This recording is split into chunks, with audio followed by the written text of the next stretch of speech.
She thought she'd been stood up, that another attempt at love had crumbled before it even began. But when two 6-year-olds marched through that coffee shop door with a mission in their eyes and secrets on their lips, everything changed. They weren't supposed to be there. Their father had no idea. And what they were about to reveal would turn a failed date into the beginning of something neither she nor he ever saw coming. Naomi Brooks, a beautiful black woman with warm brown skin and natural curls pulled into a loose bun, checked her phone for the 7th time in 3 minutes. 6:47 p.m., 17 minutes late. She sat alone at the corner table of the Willow and Bean Cafe, her fingers wrapped around a ceramic mug of chamomile tea that had long since gone cold. The autumn warmth that usually made this place feel cozy now felt suffocating. Around her, couples leaned into whispered conversations, their laughter punctuating the soft jazz playing overhead. She was the only person sitting alone. Naomi told herself she'd give him 5 more minutes, 5 more minutes, and then she'd text Tasha, her colleague who'd set this whole thing up, and tell her that blind dates just weren't her thing, that after 2 years of focusing solely on her veterinary practice, maybe she wasn't ready. Maybe she'd been right to keep her walls up. Just one coffee date, Tasha had insisted 3 days ago, cornering Naomi in the clinic break room. His name is Andre Walker, 34, architectural engineer, and Naomi, he's wonderful, trust me. But trust was hard. And sitting here watching the door, feeling that familiar sting of disappointment creeping in, trust felt impossible. At 6:51 p.m., the bell above the door chimed. Naomi looked up, hope flickering despite herself. But it wasn't a man in his 30s. It wasn't Andre Walker. It was 2 identical little girls with deep brown skin, bright brown eyes that sparkled with intelligence, and thick, gorgeous curls pulled into 2 puffy ponytails secured with bright pink beads that clicked softly when they moved. They couldn't have been more than 6 years old. They wore matching red jackets over what looked like school uniforms, their small hands clasped together as they surveyed the room with startling determination. And then those eyes landed on Naomi. Before she could process what was happening, the girls marched straight toward her table with the confidence of tiny soldiers on a mission. The taller one, by maybe half an inch, stopped directly in front of Naomi, tilted her head and asked with complete seriousness, "Are you Miss Naomi?" Naomi blinked, caught completely off guard. "Yes, I am. And you are?" "I'm Lila," the girl announced with the formality of a diplomat, then gestured to her sister with a sweeping hand motion. "This is Ruby. Our daddy's sorry he's late." The world seemed to tilt slightly. These were Andre's daughters. They had to be. But Tasha hadn't mentioned children, hadn't mentioned twins, hadn't mentioned any of this. "He had to stay at work," Ruby added softly, her voice gentler than her sister's, more careful. "Because of an emergency." Lila quickly covered her sister's mouth with her hand, her eyes going wide. "Ruby!" Naomi's confusion must have been written all over her face because Lila sighed, an old, weary sigh that seemed far too mature for a 6-year-old, and pulled out the chair across from Naomi. She sat down with purpose, tugging her sister down beside her. "Okay," Lila said, folding her small brown hands on the table like she was about to conduct a business meeting. "We should tell the truth." "The truth?" Naomi echoed, leaning forward despite herself. "Daddy doesn't know we're here," Ruby whispered, guilt flickering across her small face like a candle in the wind. Naomi's eyes widened. "He doesn't? Wait, what?" "But he is sorry he's late," Lila insisted, her voice firm. "We know because we heard him on the phone last night." Naomi leaned forward, drawn in despite herself. "Last night?" Ruby nodded, her curls bouncing with the motion, the pink beads clicking softly. "We were supposed to be asleep. But we heard him in the hallway. Someone called about a big problem at the new library building, something about the foundation. He kept saying he couldn't believe this was happening tonight. He said he had something really important at 6:30 at the Willow and Bean Cafe. And you two figured out that was here? Naomi asked, a smile tugging at her lips despite the absurdity of the situation.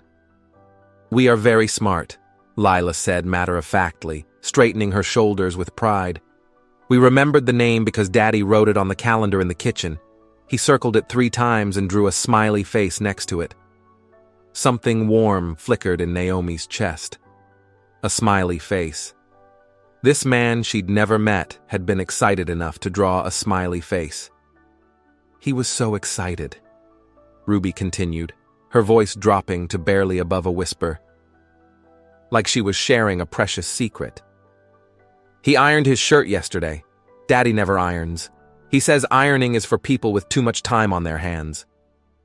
Naomi couldn't help but laugh, soft and genuine. These 2 little girls sitting across from her with their earnest faces and their conspiracy had just turned her disappointing evening into something else. Something unexpected and strangely wonderful. So when we heard him say he might be late because of work, we made a plan, Lila explained, her eyes bright with the memory of their scheme. We asked Mrs. Whitaker, she's our babysitter, to bring us here. We told her it was really, really important. Naomi glanced through the window. Sure enough, there was an elderly black woman with silver locks and kind eyes sitting in a sedan parked at the curb, watching the girls with a mixture of bewilderment and patience. When she caught Naomi's eye, she waved with a resigned smile. We begged her, Ruby admitted, her cheeks flushing darker. We might have cried a little. Strategic crying, Lila corrected firmly, like she was explaining a military tactic. It was necessary for the mission. Naomi pressed her lips together to keep from laughing outright. These girls were something else entirely. So, would you like to sit with me for a bit? Maybe have some hot chocolate? Their faces lit up like Christmas morning, joy radiating from them in waves. Lila jumped out of her chair and ran to the window, gesturing wildly to Mrs. Whitaker, who sighed deeply, but nodded with understanding. When the girls settled back into their seats, Naomi caught the barista's attention, a young black man with locks and a friendly smile, and ordered 2 hot chocolates with extra whipped cream. As they waited, she studied Lila and Ruby more carefully. Beneath their confidence and determination, there was something else. A weight. A sadness that children their age shouldn't have to carry. So, Naomi said gently, careful with her words, tell me about your dad. Does he go on many dates? The question hung in the air for a moment.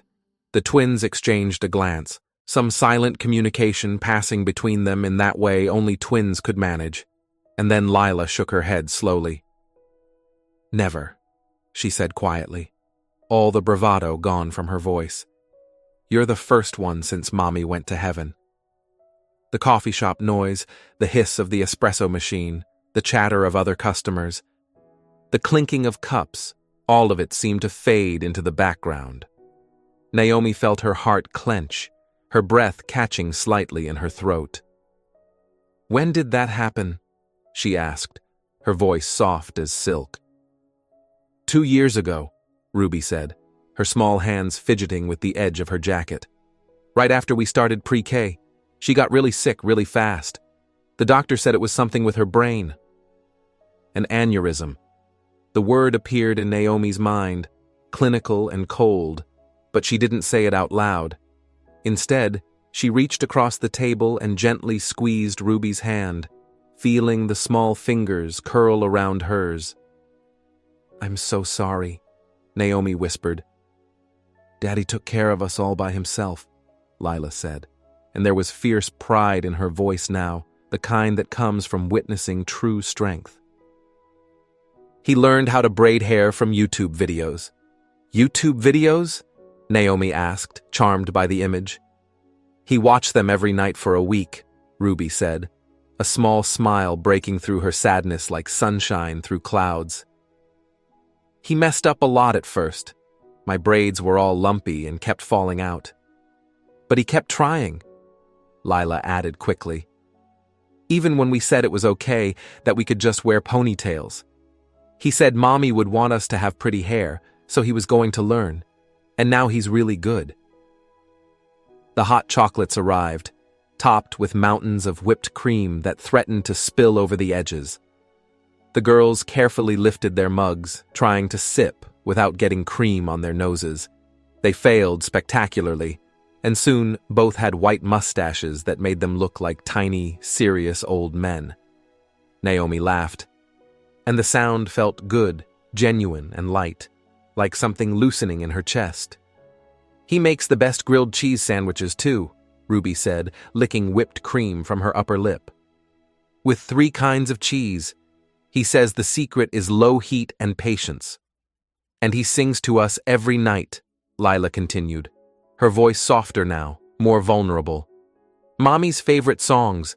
His voice isn't as pretty as hers was, but we don't tell him that. We just listen and remember. Naomi felt tears prick at her eyes. She imagined this man she'd never met, this Andre Walker, staying up late watching braiding tutorials, determined to give his daughters some semblance of normalcy, learning to navigate grief while still showing up for 2 little girls who needed him to be everything.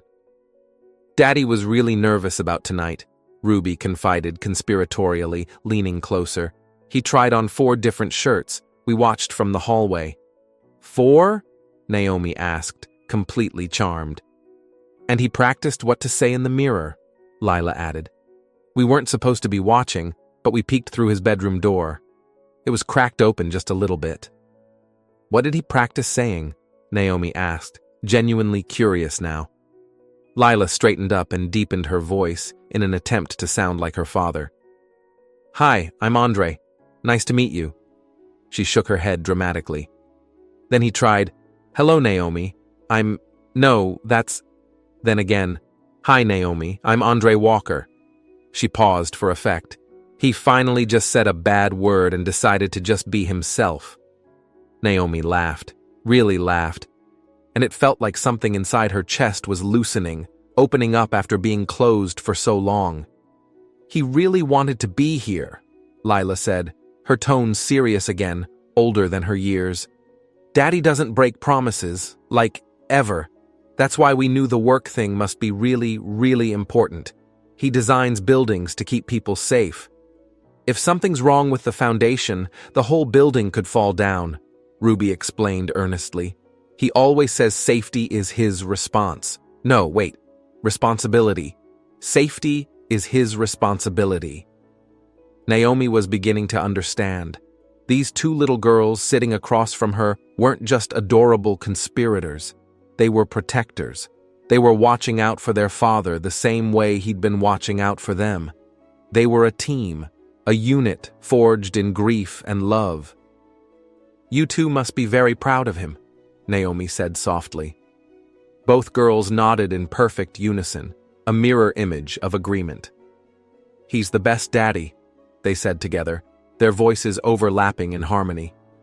Then Ruby's expression shifted, becoming somber, shadows crossing her small face. But sometimes he's sad, she admitted, her voice dropping to barely above a whisper. He looks at Mommy's picture when he thinks we're asleep. We see him standing in the hallway just staring at it. Sometimes his shoulders shake. Naomi's throat tightened, emotions swelling there. That's why we were happy when Aunt Tasha said she found someone nice for him to meet, Lila explained. We want him to smile more, like he used to, like in the old pictures. Aunt Tasha. The pieces clicked into place. Tasha was Andre's sister-in-law. That's why she'd been so insistent about this date, so determined to make it happen. We saw him this morning, Ruby said, and now there was a hint of brightness returning to her voice. Daddy was humming while he made breakfast. Daddy only hums when he's really happy. He made special pancakes shaped like butterflies, Lila added with a grin. Just because. He said it was a good day. Naomi's phone buzzed against the table. She glanced down at the screen. Tasha. Have you heard from Andre? He's not answering his phone. Everything okay? Naomi looked back up at the twins. Girls, your dad really doesn't know you're here? For real? His phone is probably in his truck, Lila said with certainty. He always forgets it when he's looking at blueprints. He says they make him focus too hard on everything else. He's probably almost done, though, Ruby said hopefully. He told someone on the phone he just needed 2 hours to check everything and make sure it was safe. Naomi checked the time. 7:25 p.m. If Andre had gotten to the construction site around 5:30, he might indeed be finishing up soon. An idea formed in Naomi's mind, wild and impulsive and maybe a little crazy. But as she looked at these two brave little girls who'd orchestrated this entire intervention, who loved their father so fiercely they couldn't bear to see him lose this chance at happiness, she couldn't help but smile. I have an idea, Naomi said, leaning forward with a conspiratorial whisper.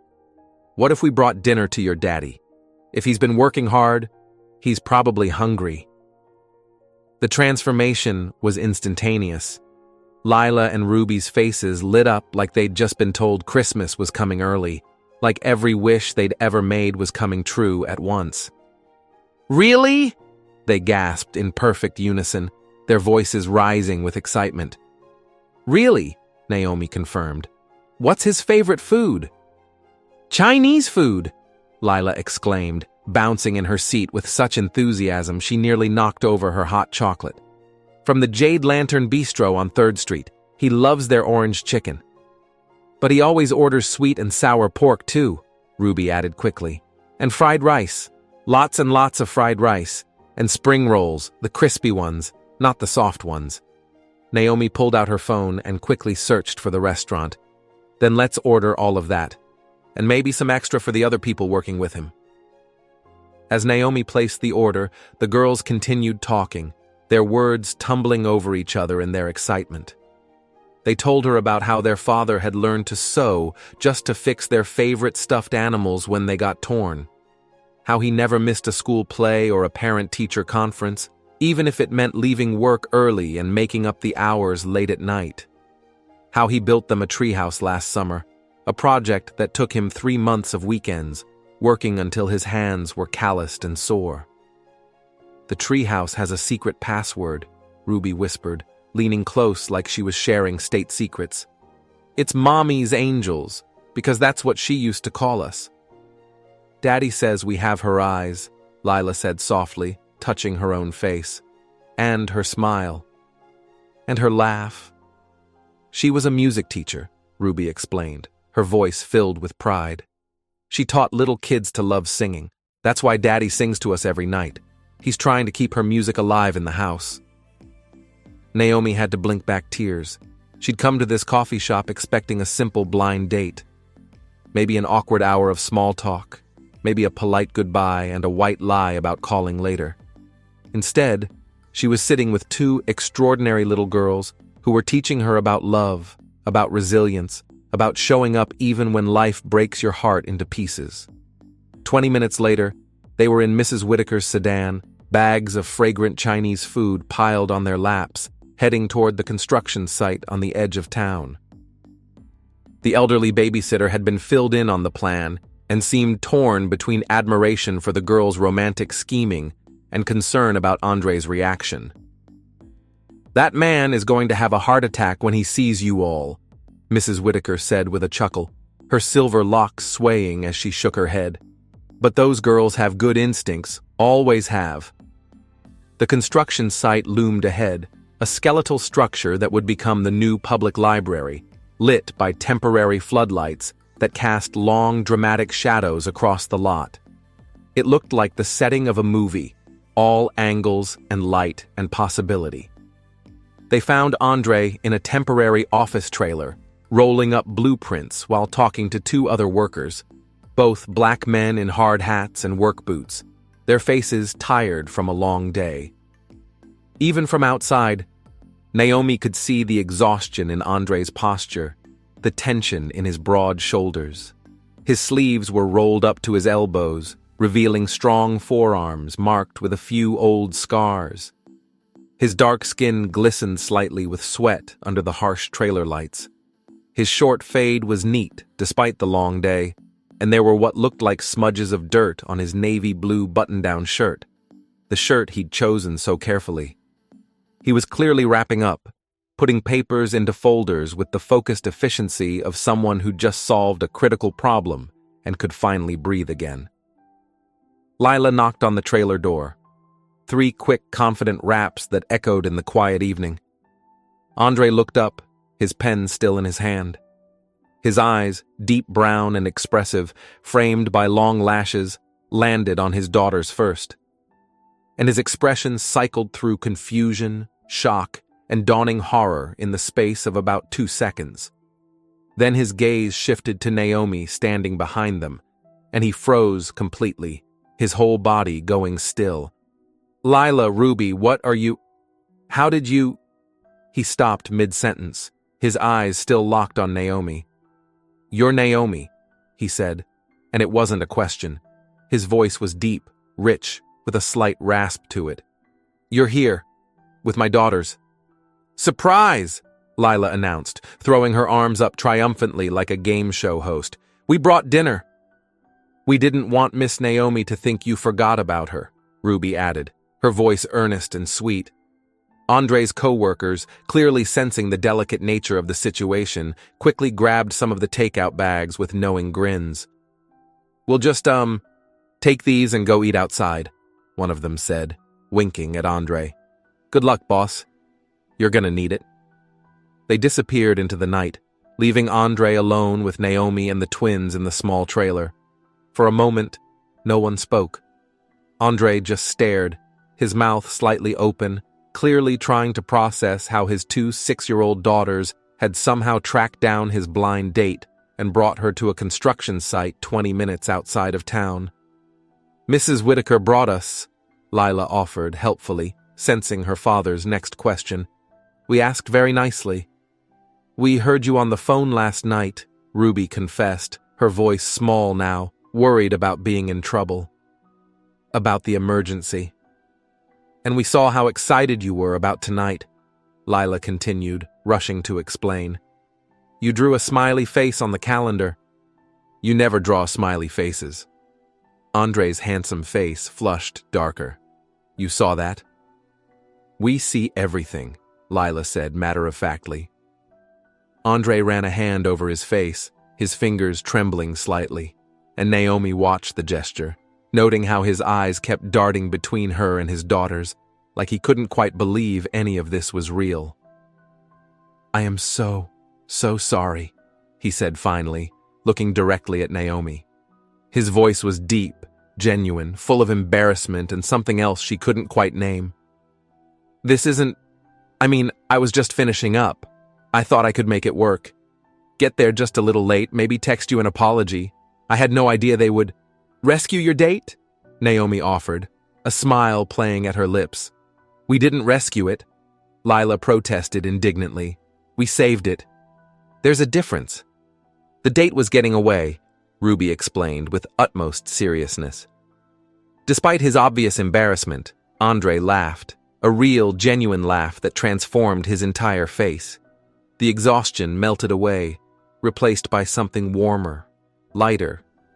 Naomi saw it then, the man his daughters had described, the one who made butterfly pancakes and learned to braid hair and sang lullabies even when his voice cracked with emotion. "My little rescuers," he said softly, pulling both girls into a hug.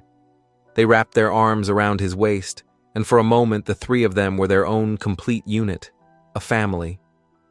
When Andre straightened up, he looked at Naomi again, and this time there was vulnerability in his eyes, raw and honest. "I understand, if you want to forget this ever happened. Having your blind date crashed by 2 6-year-olds and turned into a construction site dinner with sawdust and emergency foundation repairs wasn't exactly the plan." Naomi looked at Lila and Ruby, who were watching her with identical anxious expressions, their small hands clasped together tightly, hoping desperately that she wouldn't leave.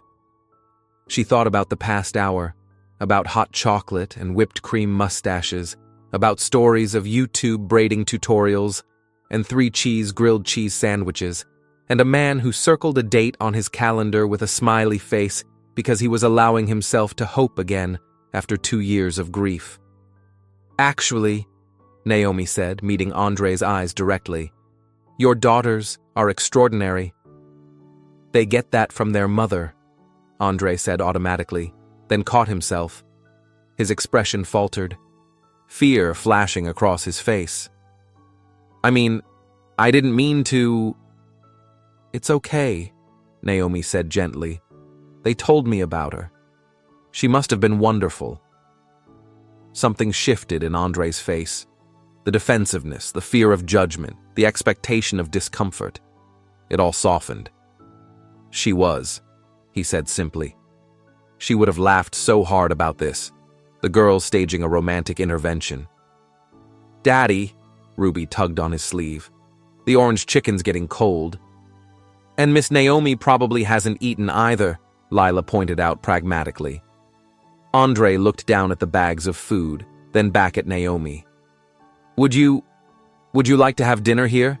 I mean, it's not the coffee shop and there's sawdust everywhere, but—" "I'd love to," Naomi interrupted, and she meant it with her whole heart. They cleared a space on the desk, pushing aside blueprints and clipboards and safety reports. Andre found some paper plates in a supply cabinet, apologizing for the lack of proper dinnerware. As they spread out the Chinese food, the girls chattered excitedly, telling their father about their adventure while he shot Naomi apologetic looks that gradually transformed into something else. Gratitude, wonder, tentative hope. "So, you really practiced your introduction 4 times?" Naomi teased as she spooned fried rice onto her plate. Andre groaned, covering his face with one hand. "You told her about that?" "The blue shirt was best," Ruby noted seriously, studying her father. "That's the one you picked." Naomi glanced at the shirt, wrinkled now from hours of work, but still clearly chosen with care. "It's a good choice," she said softly. Andre met her eyes, and the look that passed between them made Naomi's breath catch. It was brief, barely a second, but it was there. Recognition, attraction, possibility. "Daddy," Ruby said suddenly, breaking the moment. "Are you going to ask Miss Naomi on another date? A real one this time? Where you actually show up on time?" Lila added helpfully. Andre nearly choked on his spring roll. "Girls, I like pancakes," Naomi said casually, her eyes twinkling. "I hear someone makes them in funny shapes." The twins gasped in perfect, delighted synchronization. "Yes, Daddy, ask her to Saturday pancakes." Andre looked at Naomi, and there was something raw and hopeful in his expression that made her heart skip. "Would you like to come for Saturday morning pancakes?" he asked. "I promise I'll actually be there this time. No foundation emergencies, no disappearing acts." 8 o'clock? Naomi suggested. 8 o'clock, and I'll even wear the blue shirt. "It's a date," Naomi said. Behind Andre's back, Lila and Ruby high-fived each other with barely contained glee. "Mission accomplished," Lila whispered to her sister, but not quite quietly enough. "I heard that, little conspirator," Andre said, reaching over to ruffle her hair affectionately. Saturday morning arrived with golden autumn sunlight streaming through the windows. Naomi stood on Andre's front porch at exactly 7:58 a.m., suddenly nervous in a way she hadn't been at the construction site. Before she could knock, the door flew open. "You came! You came! You came!" Lila and Ruby shrieked in unison, still in their matching butterfly pajamas. They grabbed Naomi's hands and pulled her inside with surprising strength. The house smelled like butter and vanilla and coffee, warm and lived in and welcoming. Children's drawings covered the refrigerator.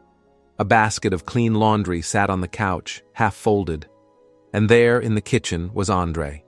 He wore the blue shirt, freshly ironed this time, and jeans, and he had a smudge of flour on his left cheek. When he saw Naomi, he smiled. Lighter, brighter, more himself. "You made it," he said with relief. I made it, and I'm very curious about these famous butterfly pancakes. The morning unfolded like a dream. Andre flipped pancakes while the girls showed Naomi their art projects. They ate at the kitchen table, laughter filling the spaces between conversation. After breakfast, Ruby appeared with a hairbrush. Daddy's braids are good, but could you try? Naomi's heart melted. I'd love to. She sat with Ruby between her knees, gently brushing curls. Across the room, Andre watched. When their eyes met, something tender passed between them. Can we show Miss Naomi the treehouse? Lila asked. Outside, the treehouse sat in a large oak tree, weathered wood with a rope ladder. Andre had built it with his own hands.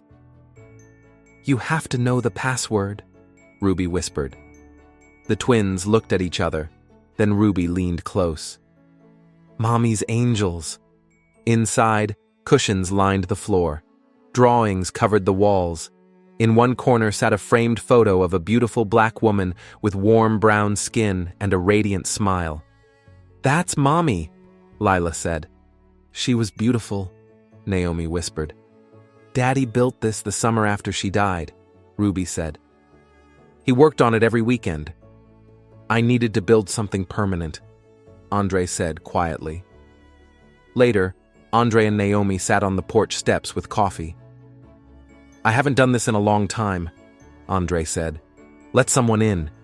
It's terrifying. I know. I spent 2 years avoiding it.